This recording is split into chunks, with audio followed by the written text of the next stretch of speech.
Tarun sir Kaatera ಸಿನಿಮಾದಲ್ಲಿ Hiranyakashipu, Robert ಸಿನಿಮಾದಲ್ಲಿ ಪ್ರಚಂಡ ರಾವಣನ ಡೈಲಾಗ್.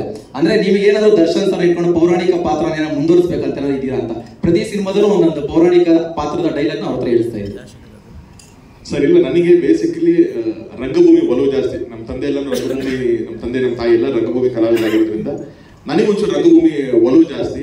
ಹಾಗಾಗಿ ಏನಾದ್ರು ನಾಟಕದ ಏನಾದ್ರು ಬರ್ಬೋದಾ, ಏನಾದ್ರು ಆ ಥರ ತಗೊಂಡ್ಬರ್ಬೋದಾ ಅಂತ ಒಂದು ಆಸೆ. ಎರಡನೇದು, ನಾನು Darshan sir first film Majestic ಇಂದಾನು ನಾನು ಟ್ರಾವೆಲ್ ಮಾಡ್ಕೊಂಬಂದಿದ್ದೀನಿ. ಅವ್ರ 55 ಸಿನಿಮಾನು ನಾನು ಹತ್ತಿರದಿಂದ ಹಿಂಗೆ ನೋಡಿದವ್ ನಾನು. ಸೊ ನನಗೆ ಒಂದಷ್ಟು ಎಕ್ಸೈಟ್ ಆಗಿದೆ ಗೊತ್ತು ಅವ್ರ ಫಿಲಮ್ಗಳು ನೋಡಿದಾಗ.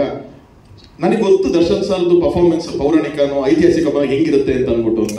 ಸೊ ನನಗೆ ಆಸೆ ಒಂದು ಪೌರಾಣಿಕ ಪೂರ್ತಿ ಮಾಡೋಕ್ಕಾಗುತ್ತೋ ಇದು ಅಟ್ಲೀಸ್ಟ್ ಸಿಕ್ಕಿದಾಗ ಒಂದು ಅವಕಾಶ ಅದು ಉಪಯೋಗಿಸ್ಕೋಬೇಕು ಅಂತ ಅಂದ್ಬಿಟ್ಟು ನಾವು ಅದನ್ನ ಸ್ಕ್ರಿಪ್ಟ್ ಒಳಗಡೆ ಅಂದ್ರೆ ಫೋರ್ಸಿಂಗ್ ನಾವು ಇಲ್ಲ, ಬಟ್ ಸ್ಕ್ರಿಪ್ಟ್ ಒಳಗಡೆ ಹೆಂಗೆ ತರಬೇಕು ಅನ್ನೋದಕ್ಕೋಸ್ಕರ ಯೋಚನೆ ಮಾಡಿ ಆ ಥರ ಅಷ್ಟೊಂದು ಎಲಿಮೆಂಟ್ಗಳನ್ನ ತಂದಿರೋದು.